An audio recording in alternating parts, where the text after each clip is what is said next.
Good morning, ladies and gentlemen. Welcome back to the Shadow and Sun Show. Welcome to your Thursday edition of Second Breakfast. Hope you guys are doing well. Sorry the video this morning came out early. I don't know what happened with that. I had scheduled it for a premiere, but I guess that just didn't take.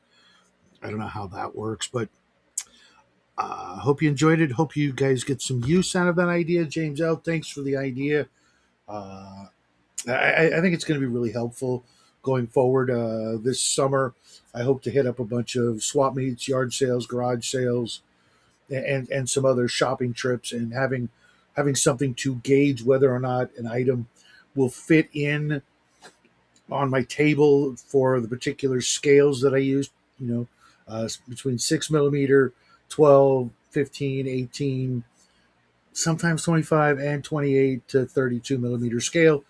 It'll really make it a lot easier when you can hold up a mini next to the item and go, yep, that looks about right, I'm going to grab it.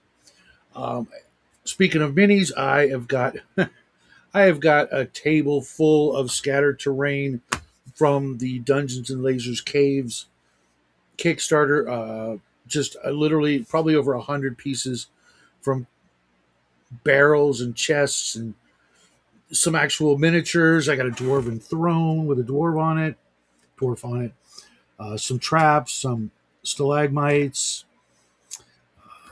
banner poles, an altar, a couple of bookshelves, just some traps, this ballista trap, just a crap ton of things, along with some really cool candles and things that you can plug into the walls, the holes in the Dungeons and Lasers wall sets I showed you yesterday, I believe.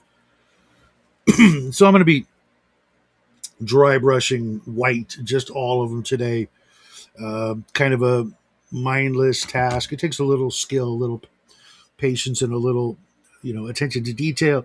But for the most part, it's not any of the fun aspects of painting. For example, painting this bookshelf. You can't really. There you go. Actually, you can see it. I had to paint all the covers of the books and all the intricate detail on the outside of the bookshelf. And I think there's some scrolls and little knickknacks on the bookshelf. There's actually two of them. There's another one here that has more scrolls and things like that. And I've got a crap ton of different bookshelves, but you can never, in my opinion, have too many bookshelves. I've talked about how a lot of the rooms that I'll put in a dungeon or a house or a manor or a castle, there's going to be a library. There's going to be a room full of bookshelves, and nothing really sells it like physical miniature bookshelves. Although the Dungeons and Lasers, one of the sets is nothing but all the walls are bookshelves, and there's like 100 books there that you've got to paint more or less individually. And I did a video up there, Pachawi, whatever, on how to make that easier and not make it feel like a mind-numbing task, kind of like dry brushing here, but it's got to get done if you want to have your minis really stand out. And of course, I'm just doing a Zenithal white highlight. I did this piece while we were waiting for the intro. It's a roundabout for a rail car system where you can change the direction the cart is going by turning the wheel. And I just primered it black, Zenithal highlighted it white, dry brush basically by hand, so that when I do paint it, the details will be built in with shading and dark and light recesses, so that when you do put the paint on it, here I'll give you an example.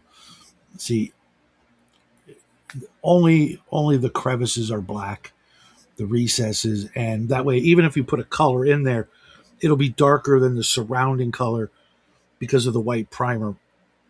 Kind of like with cars, how If they're going to paint the car a bright color, it'll get a white primer, and if it's going to be a dark color like blue or black, they'll essentially give it a gray primer.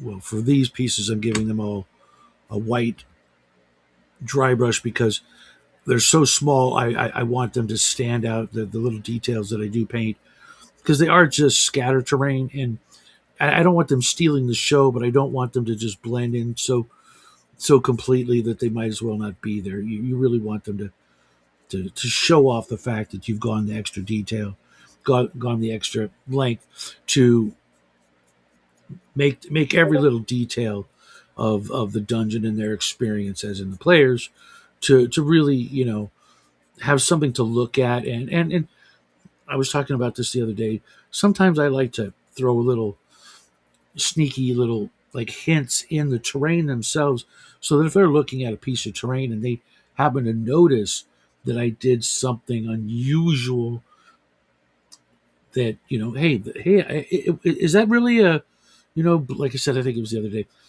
is that really blue mold right there? Can I go scrape that blue mold off for the wizard who asked us if we saw any blue mold in our travels to bring some back for him? And you could say, well, why, yes, it is, in fact.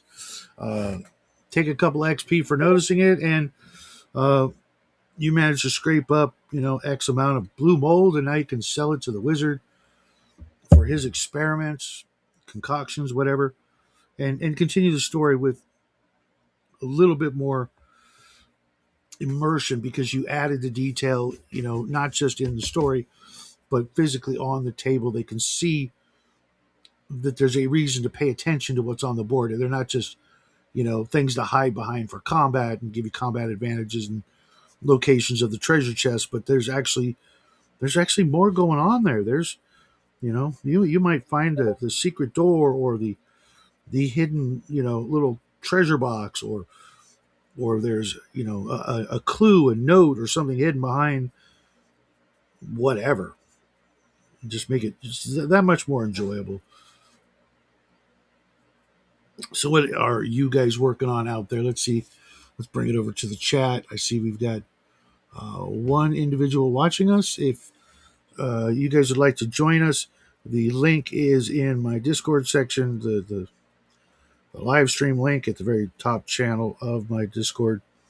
And feel free to come on in if you'd like to kick back with your old Uncle Shadow and talk about games and crafting and miniatures and all that cool stuff. We're not going to talk about any of the stuff that's been occupying the news for the last week because that's not what we're here for. We can talk about that somewhere else, maybe later on down the road, but I'm really not in the mood to go into any of that shit. Not like my opinion matters. I'm here to show you all some of my tricks and tips for making your RPGs and your war games a little more fun. I've been at this since before 1977, doing miniature painting, model building,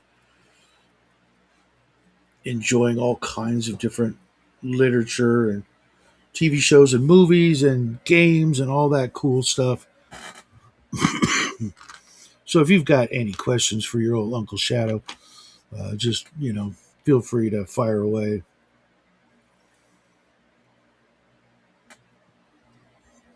I am looking forward to seeing what the little guy does this next week. He's got a game, and oh, that is too much freaking. Well, I'll just have to work with it. That's why I made the dry brush pad the other day, so that I wouldn't make that mistake. But sure enough, I did it anyways. I tried to dry brush something with just a little bit too much paint on my brush, and I'll just have to fix that with a wash later on. If you ever over dry brush your zenithal highlight, it's real hard to go back and re-primer it and then re-dry brush it. You're better off just painting it and throwing a wash on it instead afterwards. What's up, Shellback? Good to see you.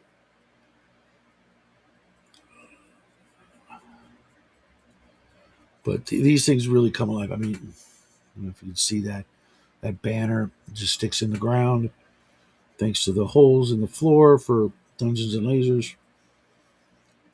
This stuff just really, really comes alive here. Let me show you the bookshelf.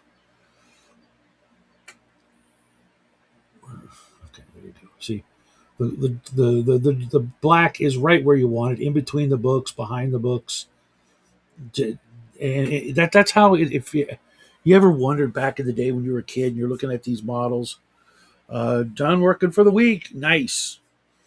If you ever remember looking at like Games Workshop or other model magazines, and you'd see those fine black lines, you're like, oh my god, how did they do that? Well, there's a couple of ways, but that's one of the ways. I didn't do it.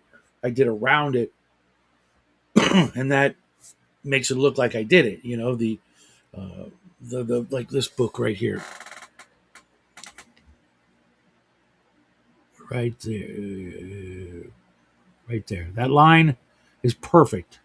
If I would have tried to paint that, chances are I would have screwed that up. But by dry brushing it and painting around it, it, it, it's perfect. It looks like you know there's black paint in there that someone meticulously painted. No, no, I painted around it.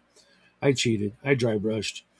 And dry brushing and washing are those two fundamental skills that once you master those two, you can go on to impress everybody in your family. They're going to think you're the greatest painter ever. How did you learn how to do that? That looks so hard. It's literally like I've always said. It's like painting by braille. You don't have to see it. I can literally watch. I'll show you. Hope I don't screw this up, but make sure I get all the paint off the brush. Okay. See, there's the back of the model. I'm going to keep my eyes focused on you guys, and I'm just going to dry brush without looking. I looked, but that was to make sure I'm done. Done. See, super easy. Painting by braille. I figured they just sacrificed a first or seventh born midget. Nice detail, thanks. The yin and yang of painting, absolutely.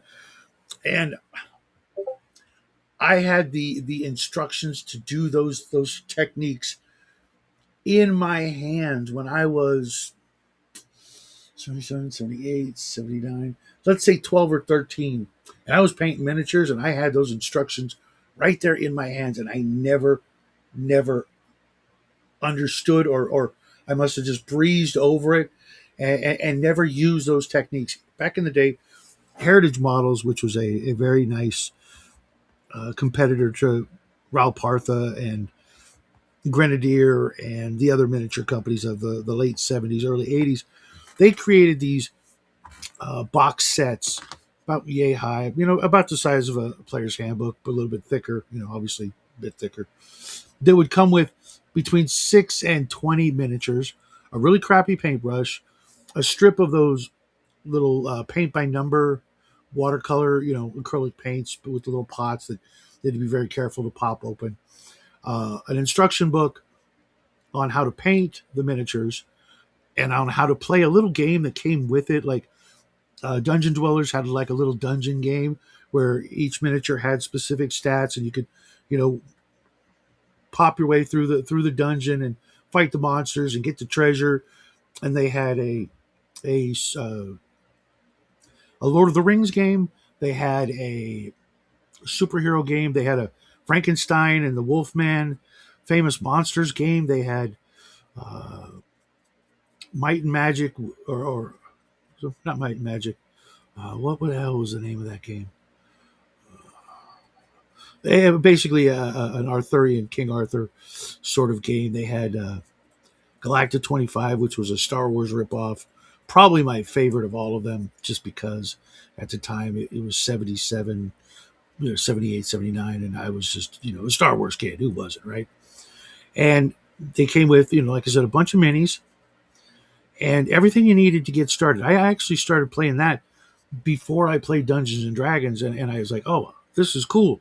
I want to do more. So I started making up my own dungeons and doing all that stuff. And then my friend said, "Hey, let's play some D&D." I'm like, "All right, I'm in." And I may have played that after D&D. I'm not actually sure now that I think about it. But it gave you everything. But in it, it had not. It wasn't Camelot. I'll look it up later.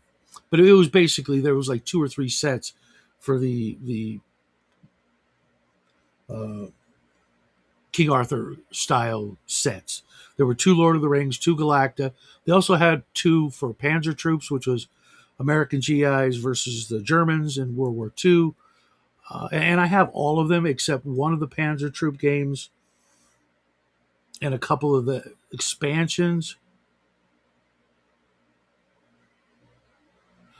No, it was more like a skirmish game where you had King Arthur and a bunch of dudes, and the other guy had Mordred and some dudes, and Morgana Le Fay, and you just did it, and then they made it a full fledged war game for it. And when I said Lord of the Rings, I meant the Lord of the Rings cartoon. All the miniatures were sculpted exactly like the characters from the cartoon, and I had like a ton of them. And sadly, I either sold them or they broke or whatever. But you can still get them on eBay, and I know the guy who has the molds for all of Heritage's models. And in my opinion, I preferred Heritage over Grenadier and Ralpartha because of the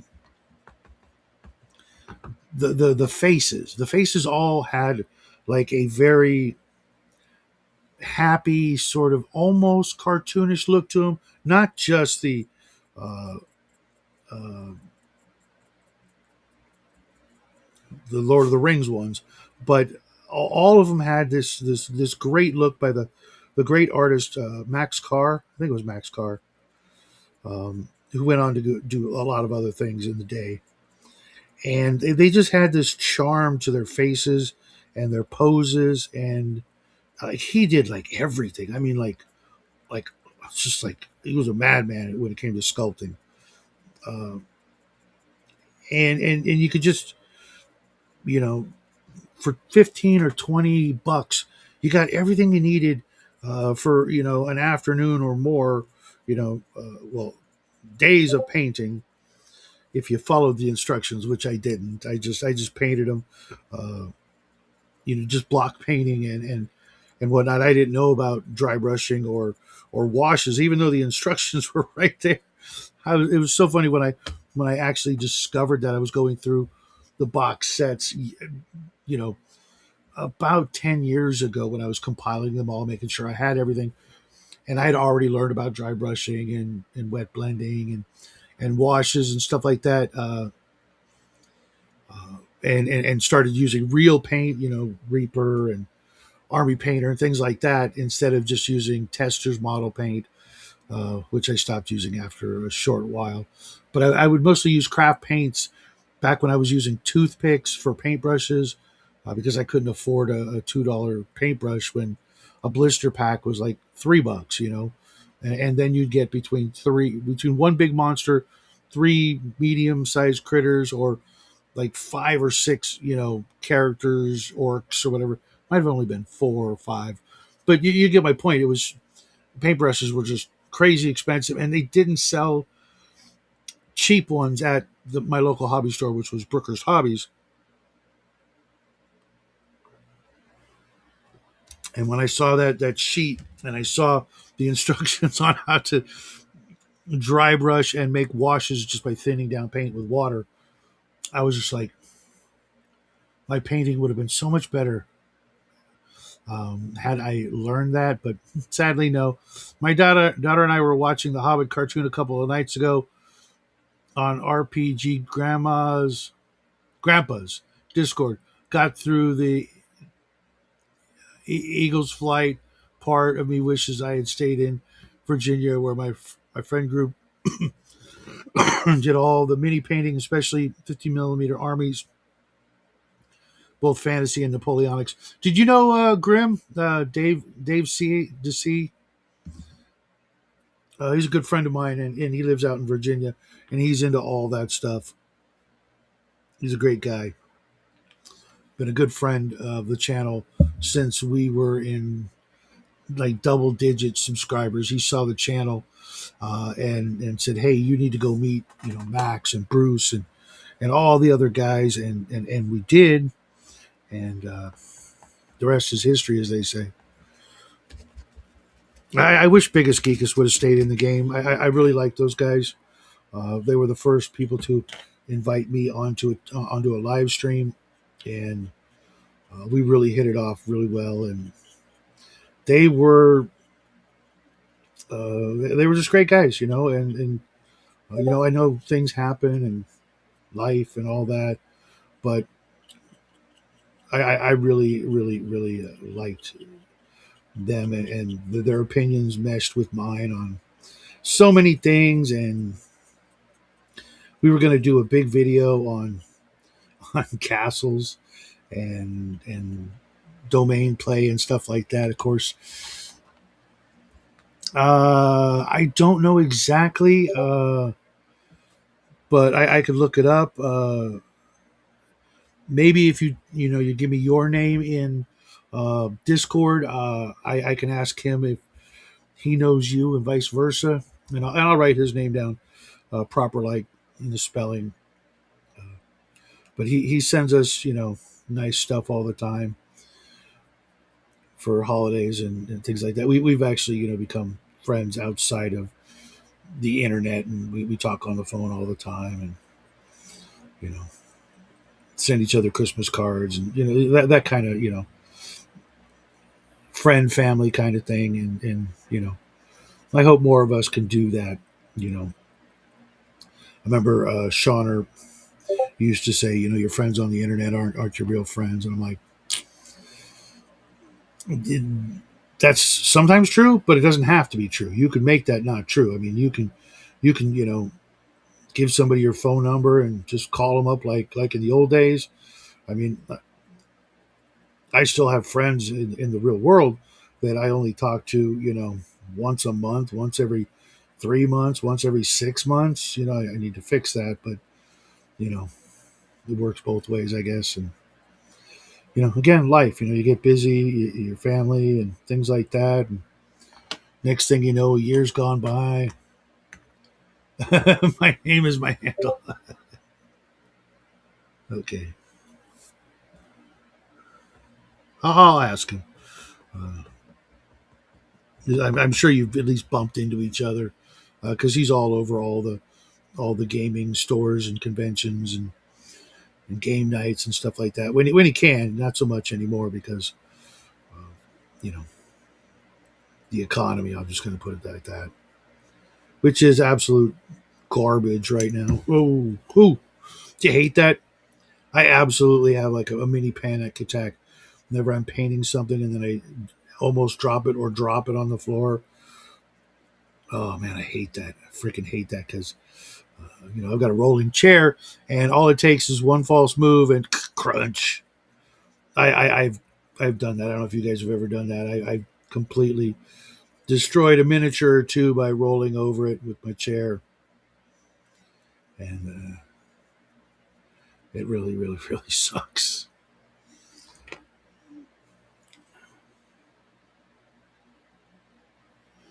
See, Shellback, that absolutely can't happen. If if you're willing to take a chance on a complete stranger and be honest in your conversations and talk about other things besides just the hobby. All the people that I do call on the phone, we rarely even talk about the hobby. We talk about all the other stuff that we don't want to talk about on camera just because it's not everybody has the same opinion, and those kind of discussions are kind of inappropriate here.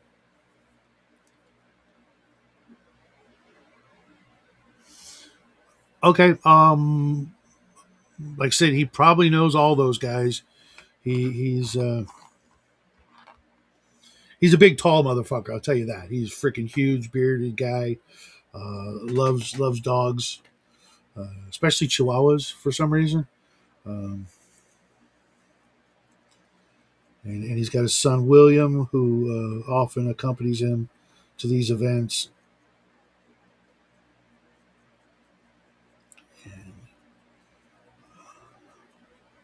What's up, Squirrel? How you been, man? Just painting up some scatter terrain for my son to use at his next gaming event here at the house.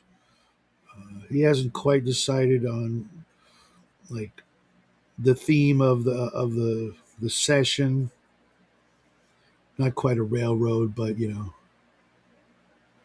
exactly. We could be more open about our opinions without getting crucified for having them on the internet. And just develop friendships. I know Squirrel and I we're pretty close now, and I'm very very lucky. Where I live, we were just talking about this the other day. I've got squirrels, chihuahuas, the same same but different. Um, I just haven't met any real gamers or any people that I would invite into my house for that in my town or city, whatever you want to call it. Uh, in the real life. Uh, just the theme is death. TPK, TPK, TPK. Just people, just because you meet someone in your area, that doesn't mean it's safe. That they could be total freaking weirdos. In real life, you get very well. You can get a different feel for the person. Uh, you know, it's not 100% accurate, and just because they live near you doesn't mean that they aren't a serial killer or a crook. You know, so in the 15 plus years I've lived here, I haven't met any gamers that I would invite in for a game. And even then, you meet one guy. Okay, well, I don't do a lot of war gaming, but I suppose we could do that. But we could always just as easily meet somewhere in a neutral territory and have a game, or they can invite me over to their place, and that way none of my shit gets stolen. Because that's the big worry for me. All it takes is one little thing to go missing, and you're like, yeah, fuck that. That one little piece is so hard to get, especially like if it's a part of a game that you have to buy the whole freaking game, or go look on eBay and look for some guy who just does that and sells pieces from games because he knows there's jackasses out there that steal people's shit, and they'll just steal like one little thing, not caring that you know you just broke the game. What's up, Dean?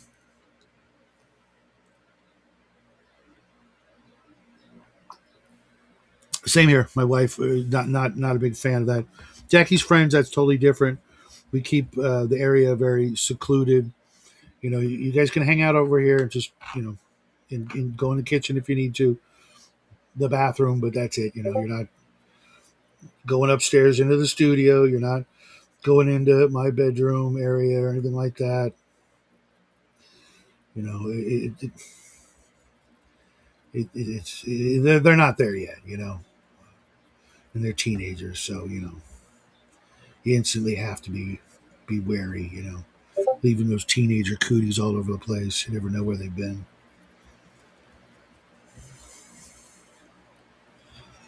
I appreciate that, Squirrel. Same here. The likelihood of either I know is pretty remote, but one of these days we'll do that. At the very least, we'll meet up at a convention and get to hang out and have dinner. And your wife has two friends, and you're one of them. She has acquaintances and coworkers, um, friends. I don't know. I mean, I don't speak Spanish, so I don't know how she feels about them if they made it to the next level, kind of thing. Um, most of my friends have passed away. I lost two last year. Or was it the year before? Time just keeps slipping, into the future. And the couple that I have left are kind of far away and not likely to stop by and visit anymore. A couple of them have, but that was a long, long time ago. And it sucks, but we're not spring chickens anymore, and got to get used to the. Can I save it? Caught it. That would have been a disaster, especially if you drop a miniature that's been recently painted, and just some amount of fuzz or lint from the carpet is going to get on it. And you're not going to see it until you're like two more layers of paint deep. My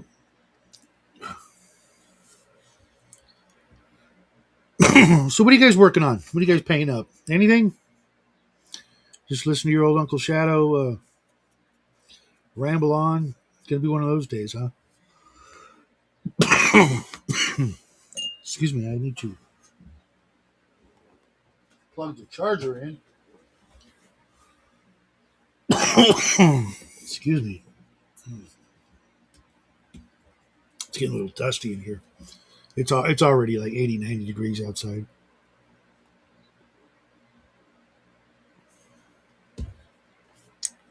Ah, I put the brush in the water. Didn't mean to do that. I did it out of habit. Now I've got to wait for that particular brush to dry because I'm dry brushing. That's not a bad idea, but I'm diametrically opposed to aprons. Uh, I just,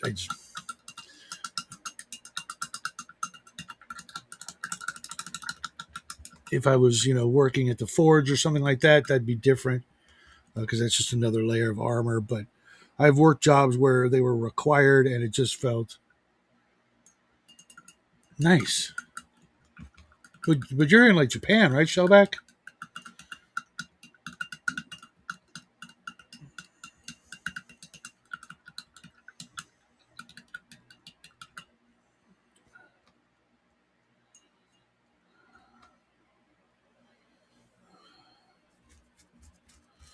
It's going to take a minute for this to dry. It is pretty warm in here, and my paint is drying very very fast, which is good except when it's in the palette drying. Yeah, I don't like stuff around my neck or around my waist, down in that area because those jobs that I wore an apron, I had to do or I did a lot of running in the building, just so I could uh, get to this place or that place and put out this fire or that fire. And so running with that would just be, would slow me down a little bit. Yeah, the temp and the humidity are usually the same number. Oh no, it's cold and dry or it's hot and dry, and I'm okay with either. I prefer the cool and dry, but or the really really hot and dry. That way, it's so hot that even if you're sweating, it just disappears instantly because everything is evaporating like crazy.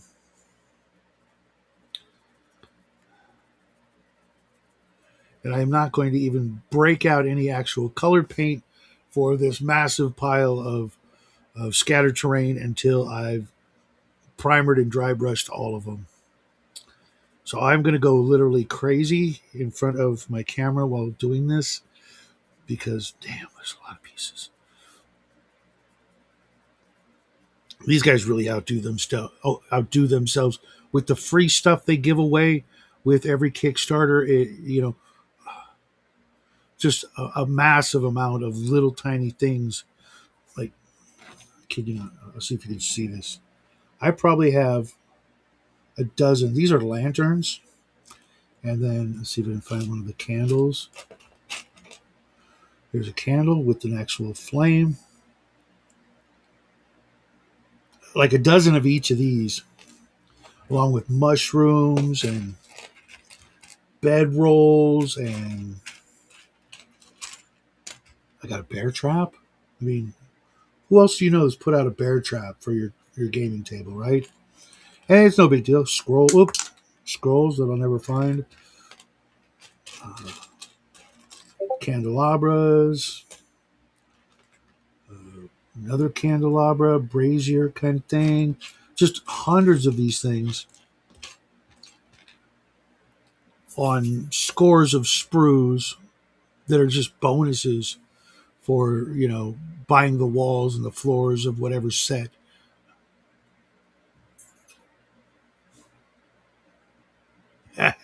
TPK. It's funny. I'll see if you can see this on this throne.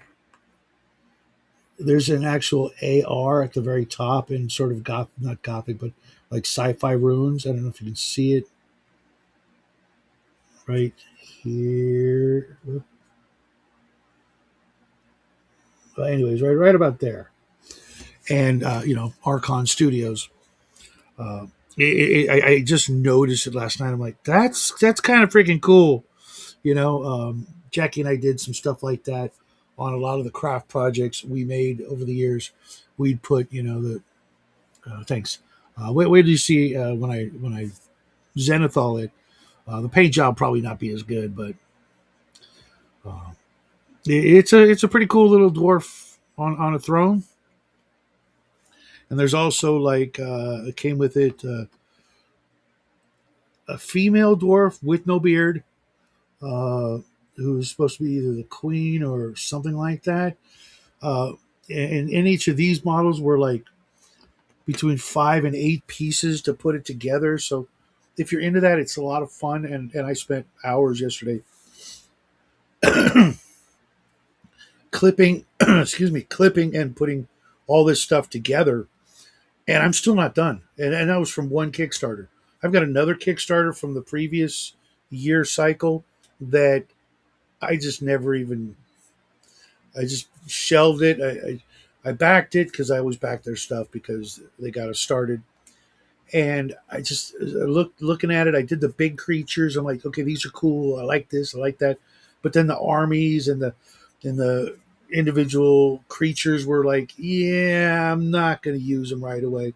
They don't look all that amazing to paint. Uh, but this stuff and the pirate ship Port Haven Kickstarter that's going to be here any day now. That's going to be fun because I love adventure on the high seas kind of games.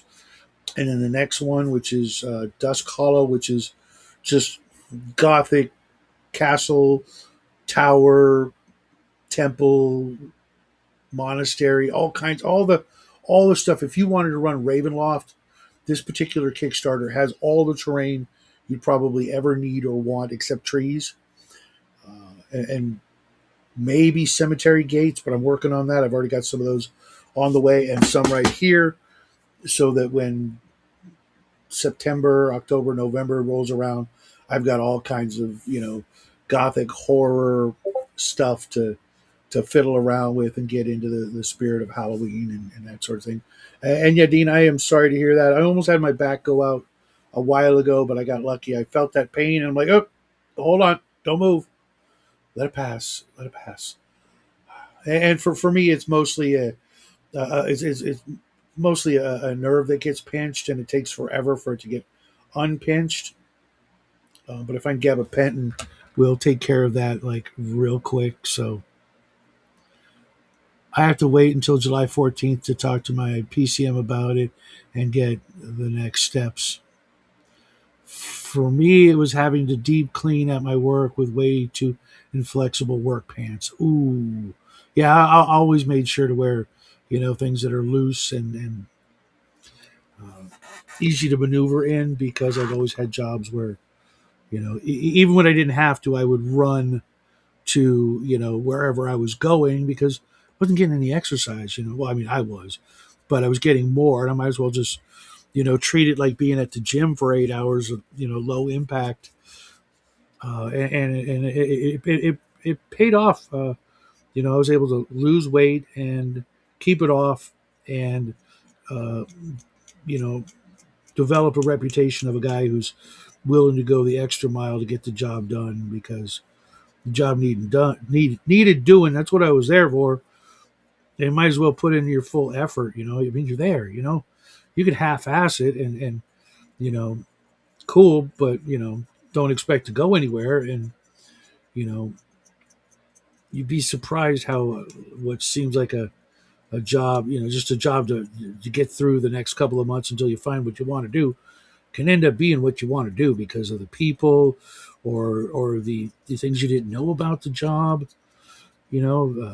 First glance, or maybe just getting into a management position of said job, and that's happened to me several times. And just by putting in the extra effort, you get an attachment to it, and I mean, somebody's got to do those jobs, and unless you find something fantastic, your dream job kind of thing, and this is my dream job. No one's going to pay me for this. So it's a good thing I saved up my millions before I got here. Okay, here's the dwarf now. Can you see that shit?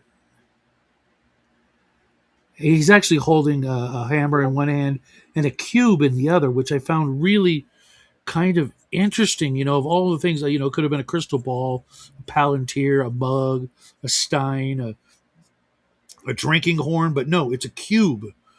Kind of like the dungeon cubes I got, but maybe it's the dwarven version of a crystal ball, and it's a cube because of the nature of dwarves and things like that. Or something like that, or maybe it's just a block or an ancient artifact, dwarven, their version of the orb, the orb of nobility, but for them, he's summoning Cenobites. I knew someone was going to make a Hellraiser joke, but maybe secretly that's what's going on. That's why the dwarves are all greedy and shit. And it is, and this was just a freebie. This was a stretch goal.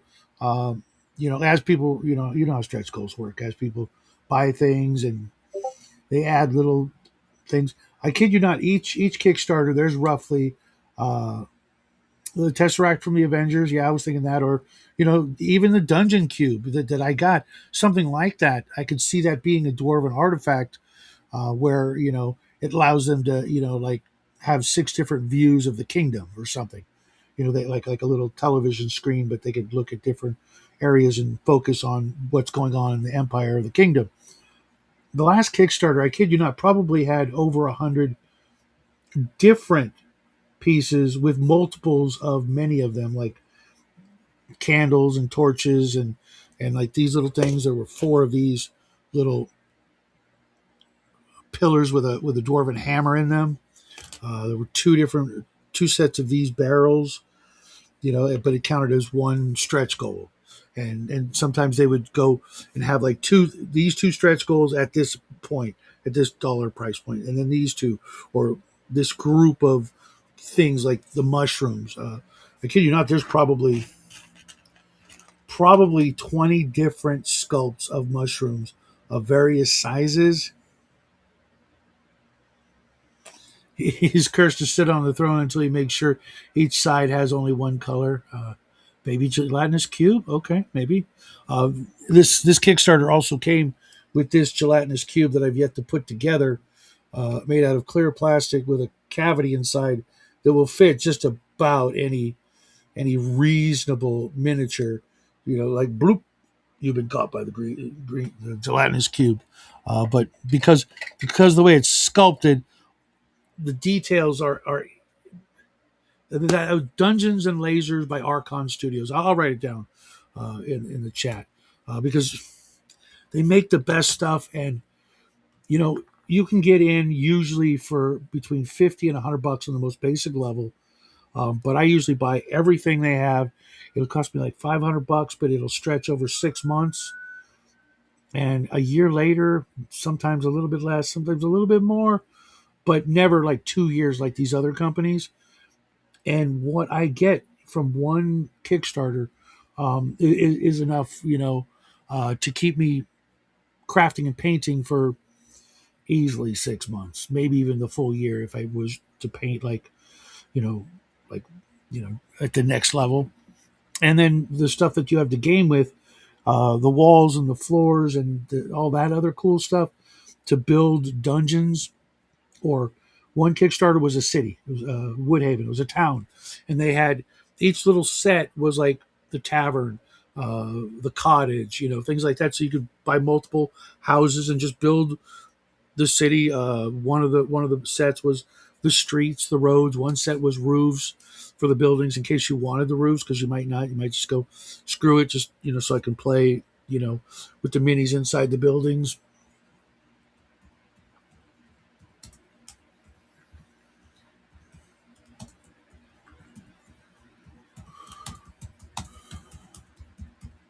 And this company has also made all of the He-Man games over the years, the StarCraft games, just a crap ton of uh, board games, with crap tons of miniatures, of course.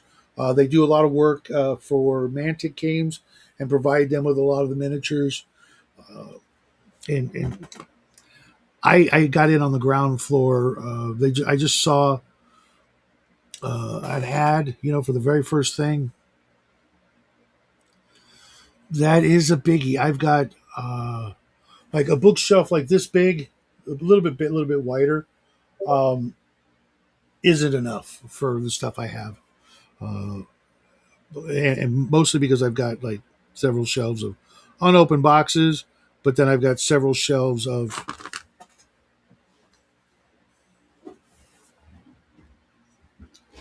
I've got about half a dozen of these full of terrain, and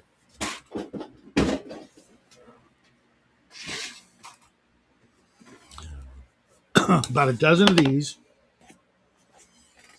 and it's still not enough. And I've got the Port Haven Kickstarter due to arrive any month now, and I'll be back in Dusk Hollow at the maximum level, just because I can't help it. It's the prices the stuff goes for after the Kickstarter is crazy. So anything that, like, if I needed to, I could sell a bunch of the extra stuff that I have that are still sealed and easily double my money. And if I don't, then Jackie literally has the greatest dungeon setup in hundreds of miles. The only person who can compare collections right now is Cal Vanoni, and he and I each have things we don't have, so it's hard to say. I'm renting 1,000-foot square house. My office is already full. I've got many BattleTech mechs waiting for my attention. Yeah, yeah. That's a huge hobby unto itself. Between the novels, good luck with getting the old ones. The video games, the board game or the miniature war games. It's a pretty big hobby. Unfortunately, it's not quite my thing. I used to be into it, but as I get older, uh, it seems to me, there's a lot of people out there that think, these mechs are the best. Well, if that's the case, then why would I own anything but those?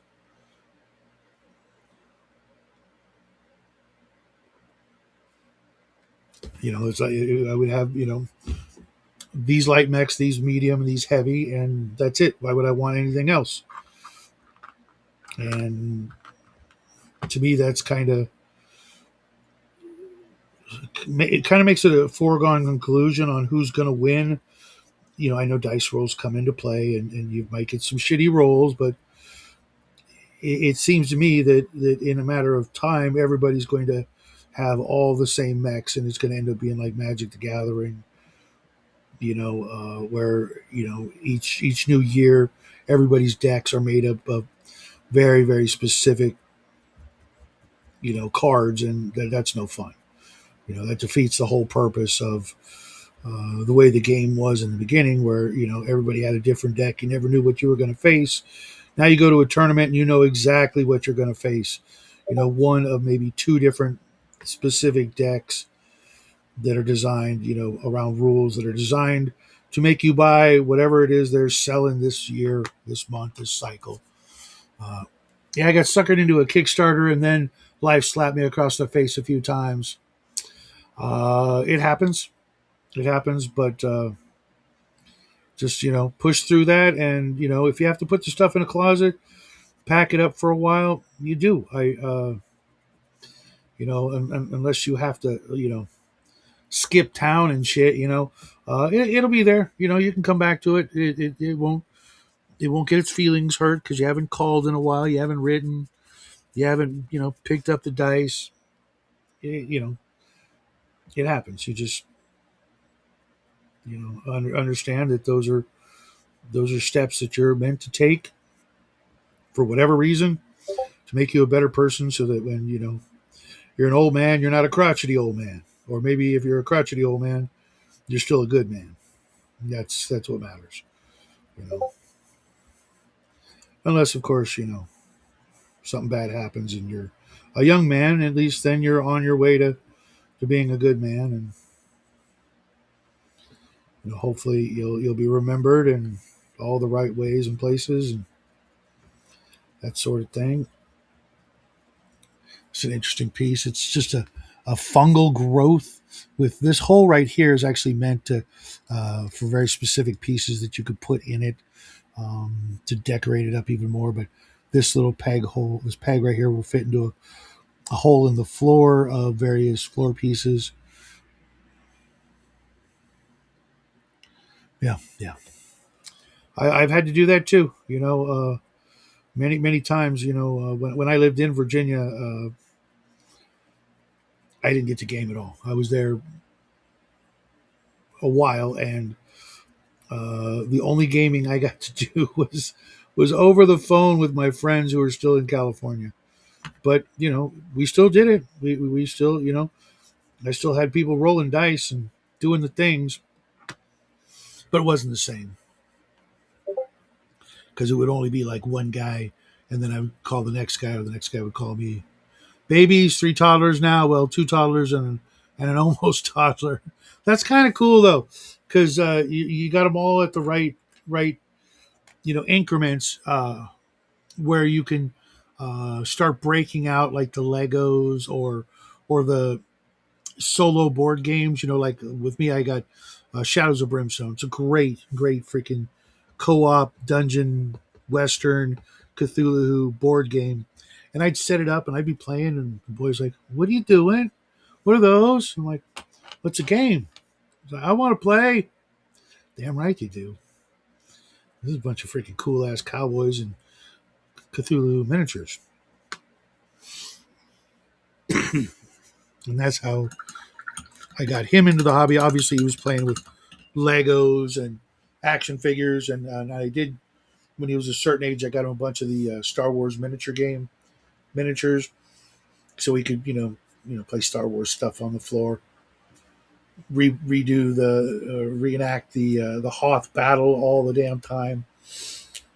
I remember one day, probably the first time I was doing something, and I go into the family room, living room, and the floor was everything was pushed out of the way. He had pushed all the furniture, and he had the trench lineup with the big, not big, but the ion cannon and the rebels and all the little turret things, all lined up in a perfect line. And then on the other side were walkers and snow troopers and all that stuff. And I could hear him pew pew pew pew pew, doing. It was the best, man. It was just the best because I just left him to his own devices, and he just did it. I mean, it was perfect. It was our favorite part of Star Wars Battlefront. Every time we played, and we played a lot, we'd start off with a warm up game of Hoth, as snow troopers. Always trying to play the dark trooper, the stormtrooper in the gray armor with the jetpack. Even though the gun was kind of dorky because it fired three shots like left, right, and center. Um, the jetpack was just that was the shit, man. Um, I had a lot of fun playing that game. He was playing it the other day by himself, and then the day before that, he was playing with his friend uh, across the states. But that's how you get him in, you know. I got Jackie his first Legos. I just bought like a small little lot of like I want to say like 25 blue 2x4 bricks, you know, the regular standard bricks, just blue, just those, to see what he could do with them. He started building airplanes and stuff like that. Uh, yeah, I had I still have most of mine that I saved for him when I was a kid. It's like someday I want to be a dad, so I saved everything that I could, and what I couldn't save, I bought when he was, not yet born, but no, we knew he was coming, and we knew he was a he. So I was like, "Oh, time to start grabbing that crap," Star Wars stuff. I had saved all my Micronauts. He played with those and treated them like very well to the point that they still exist now. Which is, think about it. Almost 50 years later, they're still uh, playable, I guess. We tried the trains for a little while, but it was just we didn't want to go the the have him fiddle around with electricity. You know what I'm saying? Even though I had a lot of train sets as a kid, it just his mom was just like, no, no, no, nothing that plugs in to a wall socket. So we've got a bunch of train sets up in the one of the closets that will probably never get played with by any of us. Maybe his kids, or maybe we'll sell them or give them away to someone. Just not a lot of money because I think the wife found it all at like a yard sale and just scooped it all up. I'm like, cool, but you have any idea how much space that's going to take up and the work, etc.? It's like, no, you can do it. I'm like, yeah.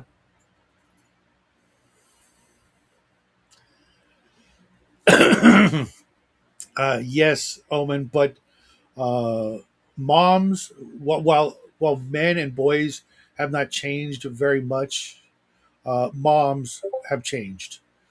In our generation, moms completely changed. They're not like our moms were in any stretch, or at least none of the women that were potentially Jack's mom were anything like that. Oh, that's gotta be. You know what? That's got to be both a mix blessing kind of situation. Shellback, because battery powered trains could be, you know, if you buy batteries in bulk. Should have gone with the wood trains. Yeah, that is a way to go. But I find that the a lot of the wood trains and Thomas the Tank Engine and that sort of stuff, I really really didn't like anything about it. Jackie didn't either because he used to watch it on PBS. The morning routine of Sesame Street and the Wiggles and on all that stuff. That one just kind of just is a little creepy, along with the Teletubbies stuff. We would usually change it from PBS when those things came on to Cartoon Network and watch some Teen Titans like a normal kid, um, or Adventure Time or whatever. Um, Rechargeable battery trains, those sound like they're not worth the extra innovation. Just regular batteries, because if I don't know. It depends on how long the rechargeable batteries would last, and if they would ever die versus the innards of the battery powered engines. If they would, grind to a halt at some point, stop working because of interior reasons. Either way, you're looking at a shelf life of X before they're no longer viable as anything other than paperweights or something like that. I had originally got into trains through my old man because he couldn't, but he got us like everything. I mean, it's one Christmas. It was just it's like he had won the damn lottery. And then I had this big 4x8 piece of plywood out in the garage. Showed me how to tack everything down and had it all set up. And played with it like every day, at least a couple days a week, whatever. And eventually I went from like HO to the bigger, I forget what the big ones were, where the engines were like this big. And I had some that actually, smoke would come out because these were like antiques. That there was a store across the street from my house for like maybe a year, and it had all kinds of like, it wasn't a thrift store. It was like a cross between a pawn shop and an antique store, but the guy would just buy stuff and then sell it. He wouldn't do the loans or anything like that. And one day, I went over there and he had just a crap ton of old train stuff. And he let me buy pieces at a time. They're fun and safe, and my son just watches them go by, though now he's got track sets with track switches, so he gets to change how they go until his sister destroys the track setup. I banned electric toys for several years. I can imagine. We never really had anything that, like I said, for him that plugged in, so it was all relatively safe. Um, until he got his first tablet. I highly recommend you hold off on any of those devices until they're at least a teenager. Um, he was playing with that stuff, all this stuff, the Legos, etc., up until about his 11th or 12th birthday. And one year I got him, and he still has them. They're still unopened. Two of the really big, nice Avengers, Iron Man sets of Legos that he really, really, really wanted. And it was asking, oh yeah, birthday, Christmas, I forget what. I think it was his birthday. And I got him. He opened them, and that year he also got his first tablet. Those Legos never got opened, and that was 8 years ago. They're still in the box, sealed in the closet. But if you ever wanted to sell them or regift them, they're worth a couple of hundred, double the price, whatever I paid for them back then. And if he saves them for his kid, his kid will be like, "What's a toy?" I'm just already plugged into the Matrix kind of bullshit. Or maybe we'll have our own Butlerian jihad and destroy all the internet and all that crap. They were banned because they were annoyingly loud. Oh, okay. Trying to think, imagine what those were. The only annoying loud things we ever came across were like toy guns and maybe sirens on police vehicles and fire engines and stuff. He had this one fire engine. Oh, I think he still has it. Um, that was annoyingly loud and it did all the things. But his favorite toy, I kid you not, for the longest freaking time was the garbage truck that would pick up the trash can and dump it into the side. Oh my god, he loved that thing. He played with that thing day and night. Oh, and it wasn't just the big one. He had the little one. We still have. I don't know if we still have the big one, but I know we still have one of the Hot Wheel ones. Yeah, that's what grandpas do. Grandparents, they buy the stuff that, uh, you know, it's kind of like revenge, but it's also kind of like spoiling the kids rotten so that they are remembered and appreciated.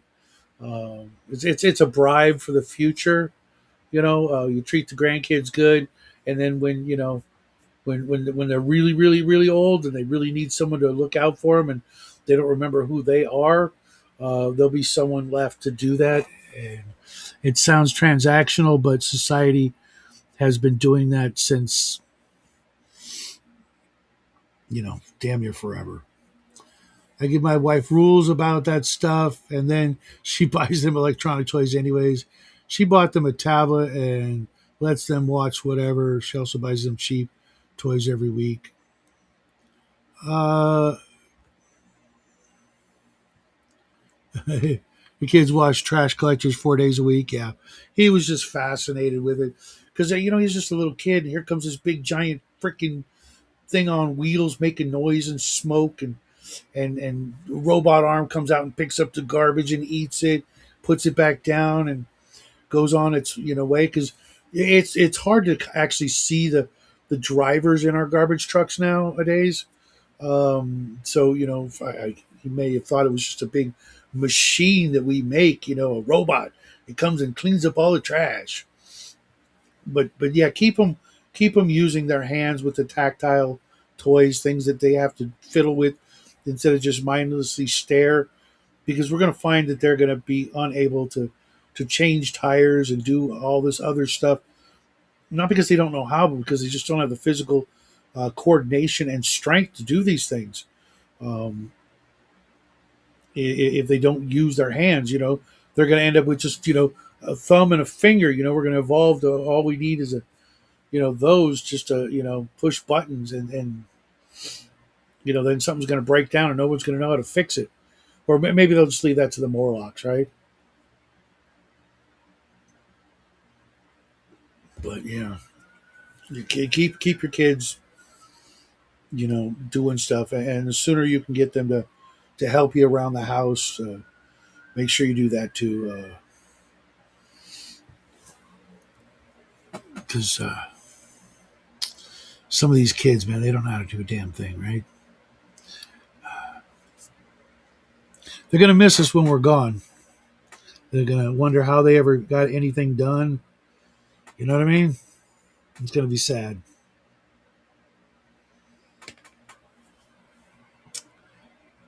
Legos, Mega Blocks, and apparently microscope speakers and rotten eggs were his rotten eggs were his toys of choice. I did the rotten eggs thing. Right around this time of the year, you start sneaking some eggs and hiding them from your parents, so that when October 31st rolls around, you've got some rotten eggs that you can gift to your mean old neighbors. I'm working on that one right now, Omen, but he's developed some bad habits from me, but worse, if that's imaginable. You guys know how I don't like to uh, cook anything that takes longer to cook than it does to eat. Uh, his go-to is pizza Lunchables, and those things are just crap, just pure crap.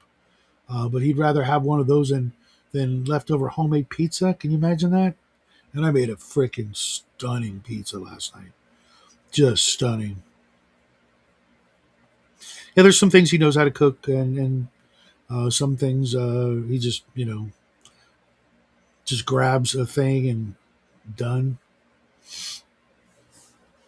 And it's really bad. But then see, now that he's a big boy, and he's got a wallet full of cash, and uh, he's spending it like a drunken sailor. I think he's been to the movies twice this week.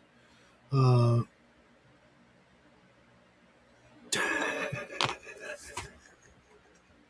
oh my god! Oh my god, Shomek! My boy did the same thing, but with flies. He would catch them and then let them die, and he had like a skull jar from Halloween, full of them, and he was just waiting for his mom to find him and go. And of course, she never did. Onions on pizza is an abomination. Yeah, I'm not a big pizza rolls, because they changed the recipe a while back, and now they're crap. Uh, Now he eats mostly sausage and microwave eggs. Microwave eggs? What the fuck? What's happening, Cold Iron? Yeah, I'll microwave them after they've gone cold. Like if I scramble up some eggs, and it takes everybody a while to get to the damn table, I'll microwave their plate and go, you know, because cold eggs are. I can eat cold eggs, not a problem. But some people just like, ew, they're cold. So what? Eat them. You know. cold breakfast burritos. How I made it through many a work afternoon.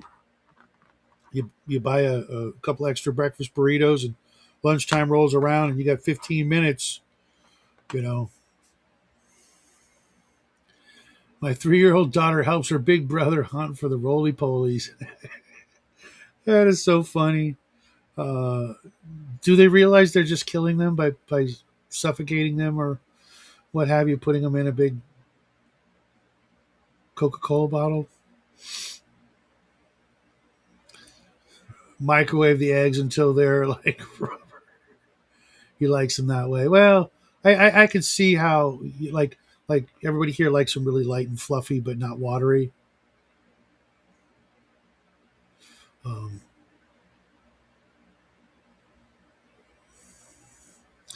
oh yeah, and if they're like if they start to turn like a little bit brown on the other side, I got to kind of mix them so that you don't notice that with the scrambled eggs. But yeah, you guys are making me hungry, to be honest. I had 3 slices of bacon for breakfast, and yeah, I'm getting a little peckish here. And the boy hates sandwiches. Oh, okay. There's no lid on the bottle. Okay. Well, not that it matters. They're going to die anyways, but at least they're not like murdering them. Old Dr. Mengele style or something.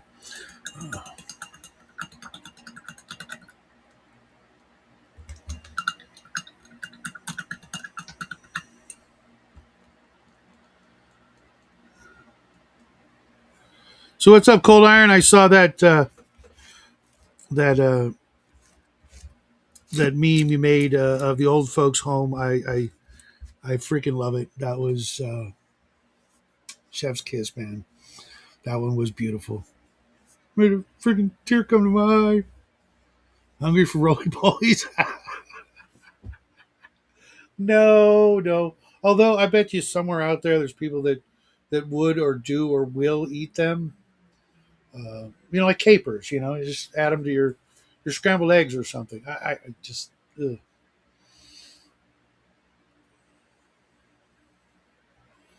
Just funny that roly polies. The name itself is just humorous even now. I know it's a sort of a childish sounding name. What are we painting today? Hey, what's up, Stephen Kennedy? I am painting up Dungeons and Lasers scatter terrain, bookshelves, traps, treasure chests. This the treasure chest is actually really interesting. Let me get the other one. Where is it? It's a treasure chest, right? But you flip it, and the way it's designed, now it's open, and there's actually a trap in there, a spike that just launches out, or is it the other one?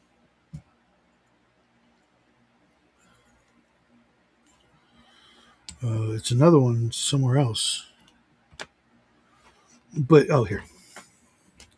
See, the way it's designed, it looks the same on the top and the bottom, sort of. And then you just turn it over and it's open, and there's a little spike that comes out and stabs you in the face. Nice. But all kinds of stuff. Just literally like, see if I can do this without. You see all that on my table? That's what I'm working on.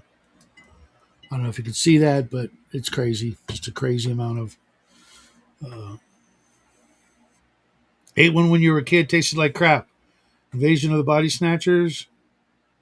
Dungeon dressing, noise. Yeah, and this is just a small fraction of what I own and what's left to be clipped off the sprues, primered, sanded, all that stuff.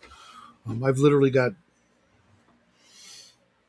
thousands of pieces to decorate sci-fi and fantasy settings, whether it be a tavern, a house, a church, a dungeon. I did see a really nice set of pews, which is something that that's always lacking in dungeon or that kind of terrain. You know, you've got your temple, but there's no pews for the congregants to sit in. And it was a nice set of about 12 nicely lengthened, like 2-inch pews where you could picture, a lot of people coming in and sitting down and watching the Black Mass or whatever, even if it's a traditional nice sort of thing. There's just no pews, and I saw a set. I'll probably grab them, 3D printed. Going to be monotonous, mindless, uh, assembly line style painting. But um, if you want to do this and you want it to look right, that's the way you got to do it. You got to do it you know, in steps, and it pays off. When the players come and they see it for the first time, and you just watch their eyes go all big and round, like, oh my god, look at all this cool shit. Kind of like when you see a really cool Lego set built up for the first time. Like one of the big ones, not like the little dinky things. When you see like a really cool Lego setup done right. The Hero Quest furniture is nice. It's solid. Just make sure you wash it really, really, really well with hot soap and water to get off all the mold release, and uh, use a good primer, not something cheap, or that paint will rub right the hell off. Um, but the terrain is nice. The minis are nice. Hey, what's up, Bloodworth? How's it going? Just driving to work, so I'm not gonna come online because I always hit those dead spots. No worries. I hope your voice is doing better. I was looking forward to the game, but uh, shit happens. Nothing you can do about it. Can't have you ruining your voice on our account. But oops, sorry, Chewy. I just kicked him with the box of terrain. Poor thing. Oh, I wanted to show James, but I'll show you guys. Uh, these are two of the river pieces that I just finished. It's clear blue plastic, but you get that on the table, and it's you know just a little fraction of what it is. But I really like the way it came out. It's just dry brushing, just multiple layers of various colors of dry brush. But I think I really pulled off that sort of slimy, mossy rocks on the edge of the riverbed. I don't know what you guys think. And I did a little bit of dry brushing even on the clear blue to accentuate the ripples in the water. And there's these shape pieces. There's like a bunch of these. There's a curved piece, and then there's a place where it sort of ends. Thanks, Stephen. And it it really didn't take. It took more time to thanks. It took more time to clip these out than it did to paint them. I want to say because you got to clip them, you got to trim down the little nubs and file them off. No, it probably took more time to paint them, but all craft paint except for even the base coat's black, then gray, then uh, golden sunset, and all of them are this kind of paint, this cheap craft paint, um, black, gray, golden sunset, and then the final over the dry brush was just ivory or antique white. Either will do, and it was a lot of fun. They came out really nice, I think. I'm looking actually for more of those, but they're kind of expensive. It's like $30 a set, and it'll cover probably about a 3-foot section of the table, which is not bad, but a little bit more, and it really needed a wise piece, where the river branches off. But that would have been a big piece because it would have to be, twice this big, to branch off. It would have to be a. But I have an idea that if I get the right mold compound and use a couple of these, that I could actually sculpt the mold, if you will, to make a Y set or a Y piece, because otherwise there's really no variation other than the turns. You can make it turn right or left across the field, but a really good um, hazard would be a nice addition, and or a piece that I can easily put a bridge on. And yeah, Apple Barrel and Folk Art. I've got hundreds of bottles of that kind of paint. It lasts forever. I literally, do I have it on the table? Okay. This bottle right here is close to 15 years old. It's neon orange. If you do not own a bottle of Folk Art, no, Apple Barrel, neon orange, go get yourself like 3 bottles of this. One you can use now. One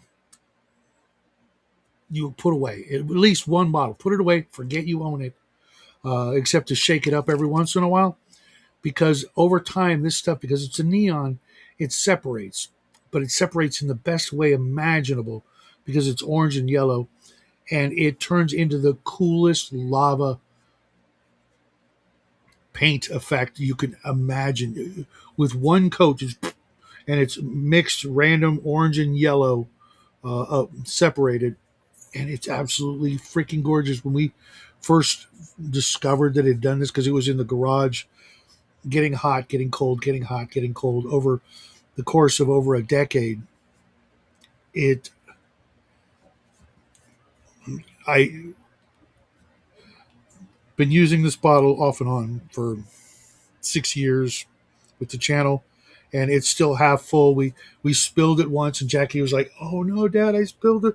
I spilled the magic lava paint." I'm like, "Don't sweat it.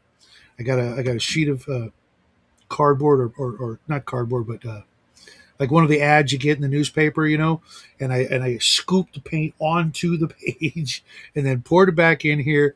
And my son was just like, "Oh my god, that's amazing! You saved all the paint." Like we wasted, maybe lost, maybe 2 big healthy paintbrushes full of paint, but the rest scooped it up, saved it, and it's worth its weight in gold if you're going to paint lava or fire.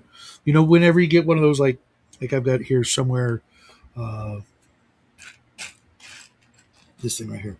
It's a little brazier with flames popping out the top. All I have to do is paint that white, primer it, and then hit it with that, and I'm done. I literally, the randomness is perfect. Bloodworth says, on Tuesday I had 2 consultations that were via Zoom, and neither of the 2 people had any sense of ability to hear, and I ended up yelling practically for almost 3 hours straight. That plus on Tuesday you were on my show before that, so it all adds up. And I'm sorry you missed out on Tuesday night's game, but you know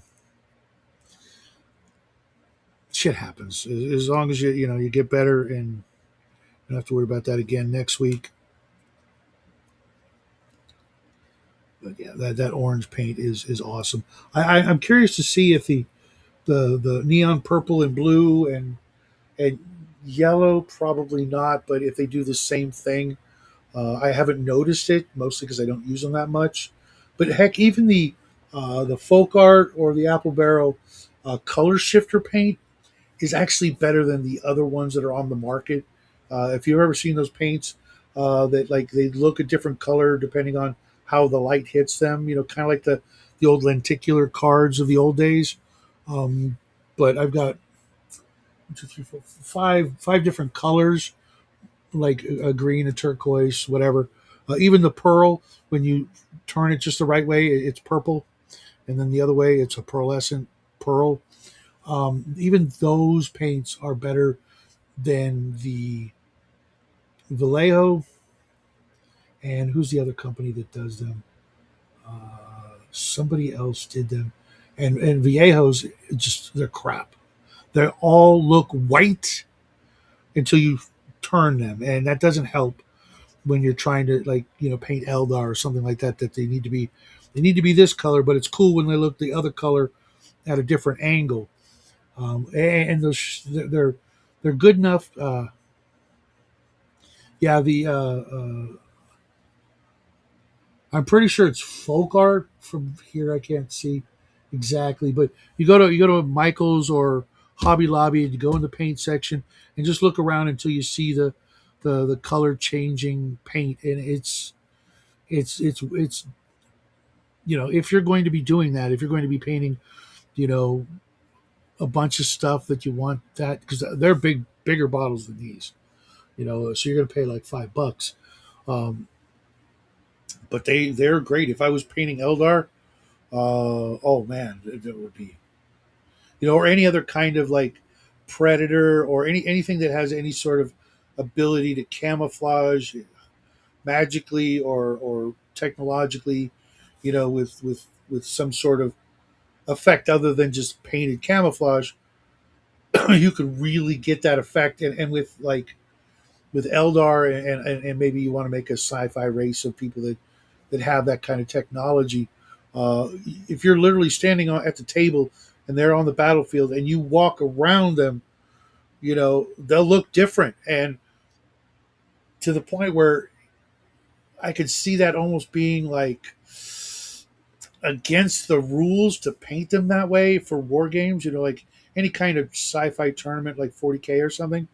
I could see there being a ruling that you can't use that paint because you could literally mistake them for something else, especially if you painted the entire army with the same color scheme. Like, how Space Marines, everybody's in the same color except officers.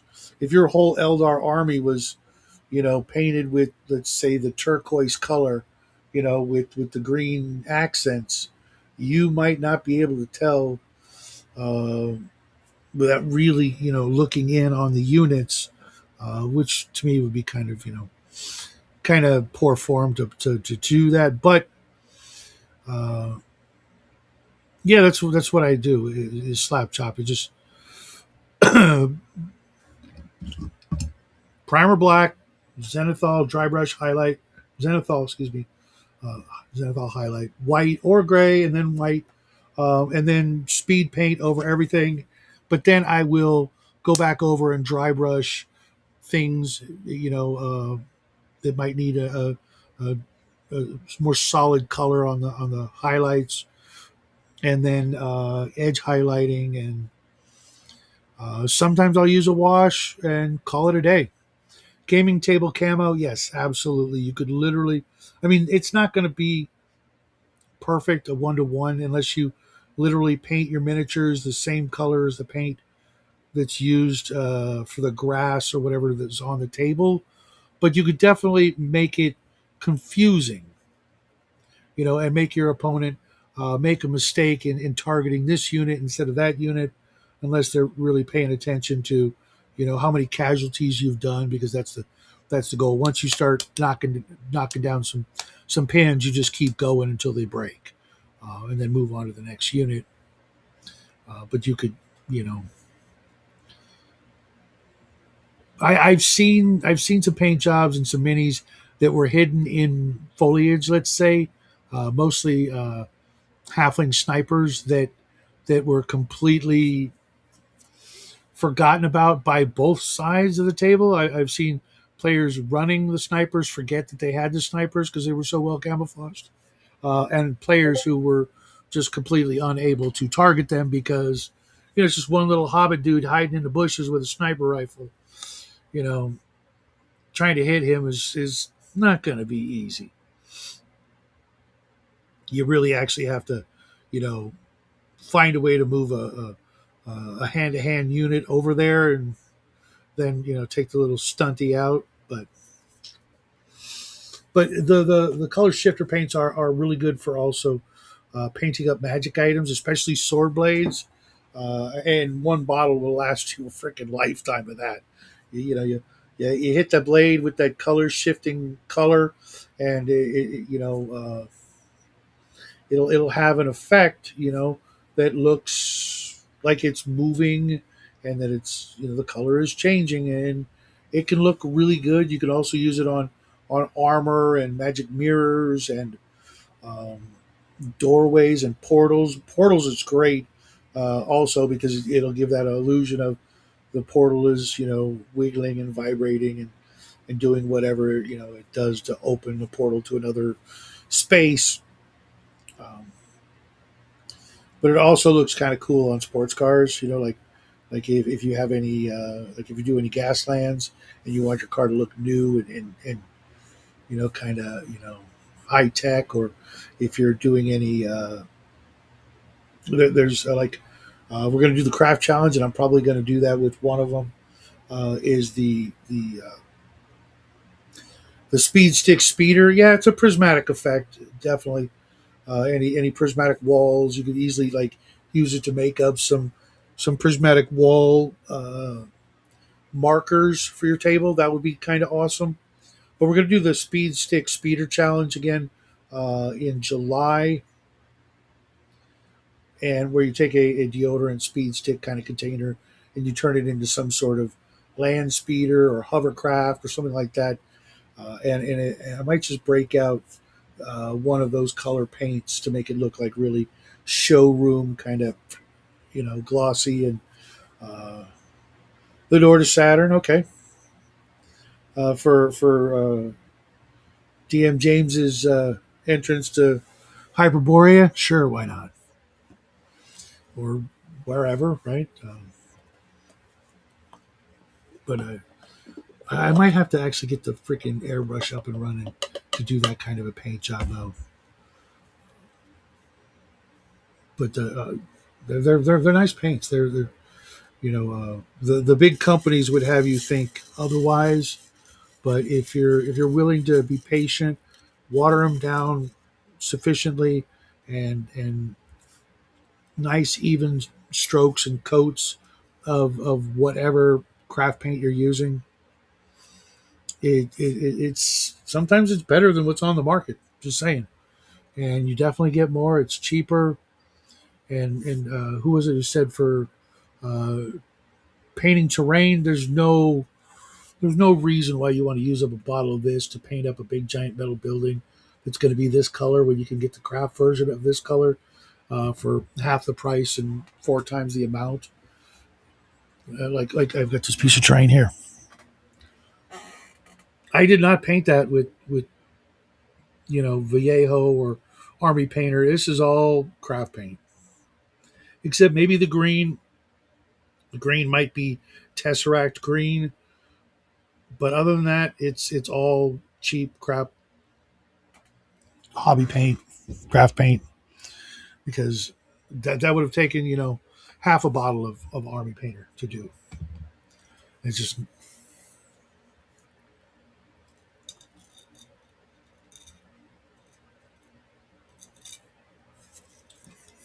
it can, Stephen.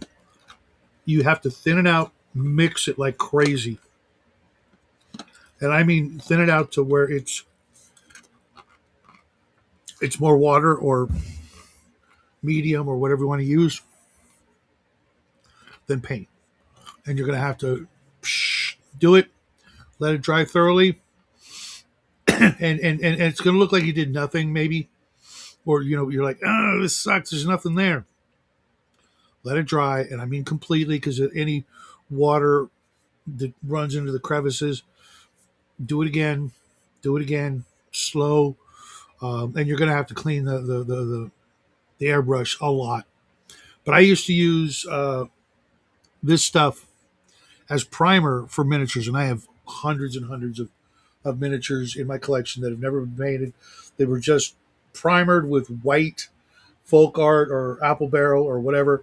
Uh, thanks. It's actually it's an Archon Studios, not Dungeons and Lasers, but Rampart, just terrain piece, and no piece of that model kit on the sprue was bigger than this.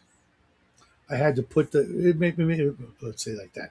I had to put together each level of it, if you will, is four separate pieces that I had to glue together, glue together, all the way to the top. It was tricky getting everything to line up so that it was perfect and uh, just lined up so that everything would fit just right. But I painted all those minis with white craft paint in a Harbor Freight airbrush, just scores of coats, maybe not scores, but like a dozen coats, thin, watered down craft paint, just a primer because I was primering hundreds of miniatures at a time, and just to get them coated because they were lead, and I needed to primer them before they got any older because lead miniatures will rot and disintegrate, and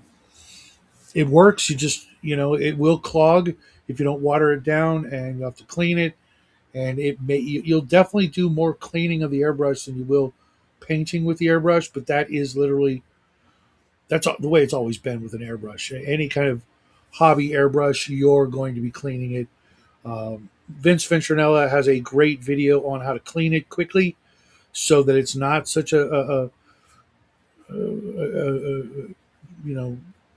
mind-numbingly tedious task. I wish I would have known that back in the day. But even with craft paint, because it's so thick and it can dry really fast because of the air running through it, you're going to want to learn the in and out of your airbrush. I think to this day I can still field strip or disassemble my airbrush with my eyes closed and probably put it back together um, within a certain. You do have to use your eyes to line up the needle, but everything else, piece of cake. And if you're going to be painting a lot of stuff, or you just can't afford or find the the miniature brand paints, it'll work.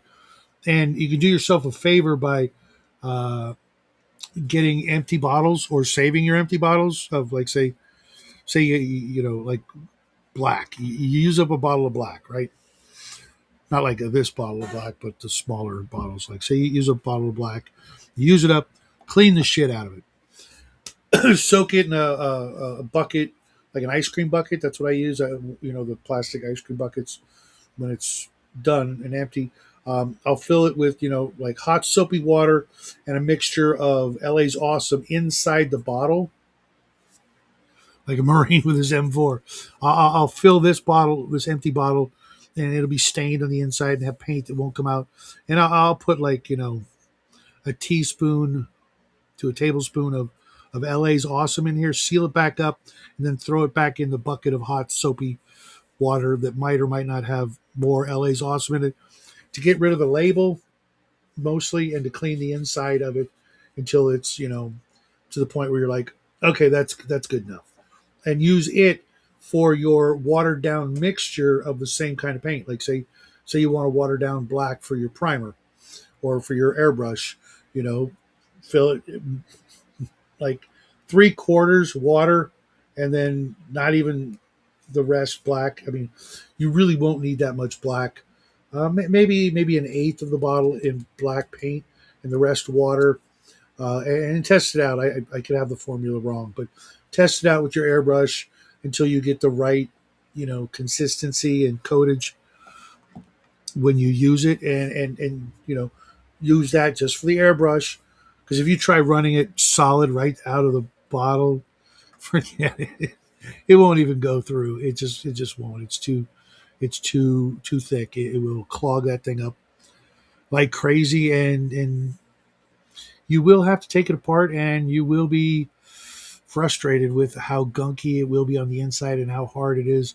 Might even have to, depending on how insistent you are in trying to get that to go through, you might have to soak it in LA's Awesome to get the the paint out of all the little nooks and crannies. But sometimes that's how it goes, and I cannot stress how perfect LA's Awesome is for taking off paint off everything. And it's gentle. You think, oh, like it's just gonna aggressive chemical. It's not. It's super gentle on plastic. I don't know about resin and 3D printed stuff. I would just say F it and reprint it or get another one, not take the chance, especially resin. Um, but LA's Awesome will bring everything back down to like brand new with patience. If you have a sonic cleaner, that's cool, but You got to be careful with sonic cleaners. They're a mixed blessing. They can ruin a miniature faster than anything else I've seen, or they will bring it down to bright shiny metal like it's a brand new piece right out of the package. Uh, if you're using LA's Awesome in it, if you use the sonic cleaner, you got to remember, do not you got to let it cool off the sonic cleaner after each use, because it might not seem like a lot, but that heat that the sonic cleaners usually produce, and that's intentional, can really, in addition to the vibration action and the chemical of LA's Awesome, will turn a miniature into a pitted nightmare. So just be patient. I have a sonic cleaner, but I only use that like once in every 10 types of cleaning that I do. It's for the really stuck on, you know, persistent stains and paint that I'm trying to remove. For the most part, get a glass jar, a single mini in a glass jar, like those little instant coffee jars are perfect. Those little bouillon cube jars. It doesn't have to be glass, but it's probably better if it is. That's what I always use. That way, I know nothing's happening to the plastic on the inside. Put the miniature in the LA's Awesome. You know, standing up. Uh, Trust me, standing up is better. It means you'll use more LA's Awesome, but you can see it literally sometimes like happening. Not like fast, but you can look in and you can go, hey, I can see that paint is falling off. It'll be like hanging like a piece of little paint. It's better than simple green. I spent the better part of 10 years professionally cleaning miniatures for other people, and I tried uh, brake fluid, pine salt, simple green, uh, paint thinners, and all that stuff. The purple stuff. I tried it all, and nothing works better than LA's Awesome. It might take longer, you know, but it doesn't smell as bad. Simple green after a while. Oh God, that smell! It's like Nyquil, like your house is filled with Nyquil after a while. And pine salt is it does the job, but it's also very very strong smelling, hard on your hands, and it's kind of more expensive in a way. Uh, you can go to the dollar store and get either the refill bottle or the squirt bottle.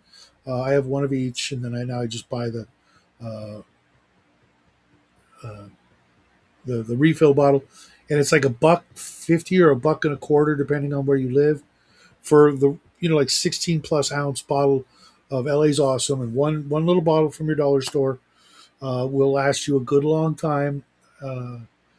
To if you're only using it for stripping, but you'll find that it works great all over the kitchen. But pour it in the bottle, put the mini in there gently.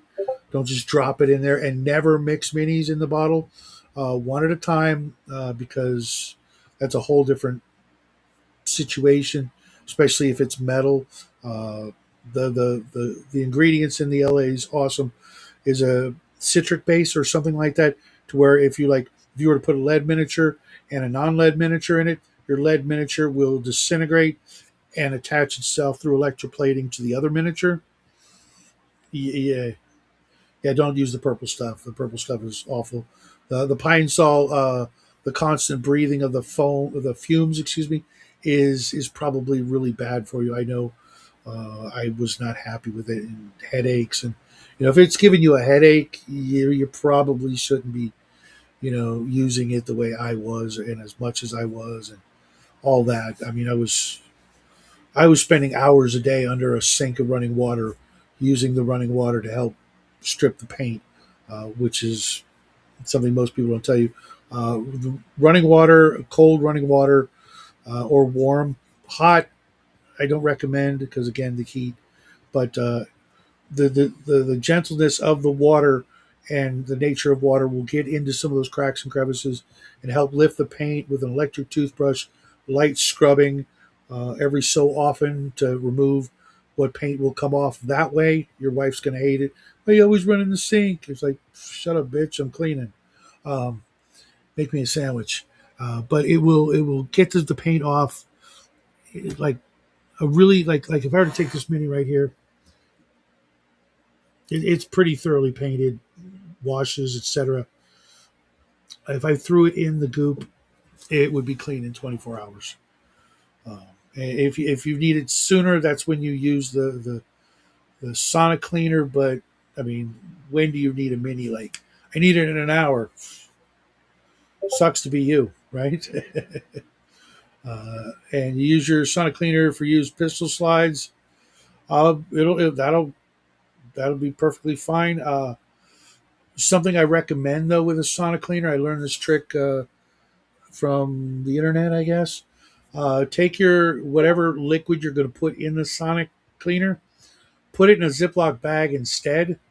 Put the Ziploc bag and the part, zip it with the liquid, and then put that in the bed of the sonic cleaner if you can. The plastic bag will actually cushion the vibrations, so it's not as noisy. Will limit the actual amount of sonic cleaner that you need to use because you don't have to fill up the whole bed to get it to work because whatever. And you can then, uh, do whatever you're going to do with it. I mean, if you have to dispose of the liquid, you can just zip up the bag and throw it in the trash and let Mother Nature do the rest, or you can, you know, take care of it, whatever, depending on what it is, some other way. But you'll use a lot less cleaner, and that little layer of plastic is enough to reduce some of the noise that a sonic cleaner can make. Although my sonic cleaner is pretty freaking noisy. If you look, Jackie and I did a two-part video. Our first year, probably first 3 months of doing this, maybe even, I don't think it was quite 6 months, but you can't hear anything but the sonic cleaner.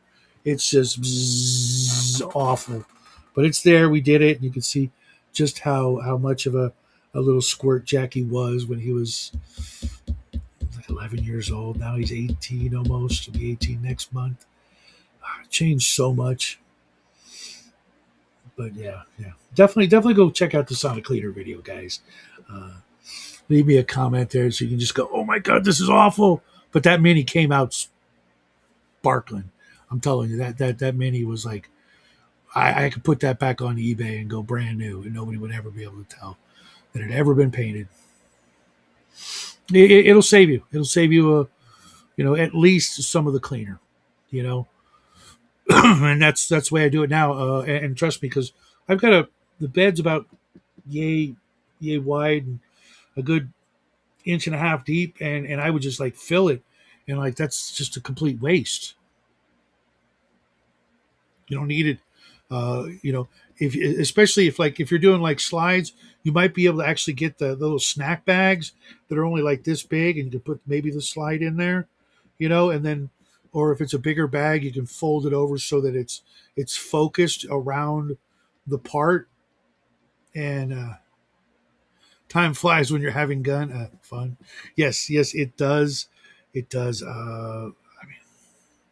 He was so little and so into this, and it was all his idea. I wouldn't even be doing this if it wasn't for him. I would have never met any of you guys. I probably would be thousands and thousands of dollars richer because I wouldn't have bought a bunch of this crap. Uh,